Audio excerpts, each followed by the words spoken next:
ยได้เดี๋ยวค่อยออกไปเดี๋ยวออกไปเดี๋ยวไอ้ต้มไก่บ่มานี่ด้วยโอ้ยเนาะกูละเงินหลายขนาดเนาะเมื่อไรกับส่วนแต่ผัวกูออกจากบ้านสู้เป็นยังไง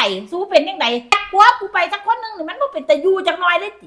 ส่วนเอาแต่ผัวกูกับไปเขาอยู่กับลูกกับเมียเขานะแม่เฮ้ยเกิดเป็นมือเป็นวันมากกับสิญาติเอาแต่ผัวกูออกจากบ้านแท้มันเป็นยังไงมันเป็นยังไงเฮ้ยเจ้ายุทธคอยอดมาโดนแล้วเจ้ายุทธเจ้าหุบปากฮะมันเป็นยังไงเที่ยงนั่นเนี่ยเงียบเป็นหยังบัดยันจังนึงโทรมาดิเถอะหุบปากเงียบคอยสิจัดการเองคอยสิบ่ให้เจ้าออกจากบ้านช่วงเนี่ยมันออกซุมือโพดหยุดต้มไก่บ้านคอยกามีบ่จำเป็นจะต้องออกไปคอยบอกว่าหยุดหุบปากให้คอยเว้าซะก่อนบ่จำเป็นเจ้ากับเบิ้งเนี่ยเจ้าคุยกับไผ่นะอีแม่เด้น่ะนะโอ้ยเนาะ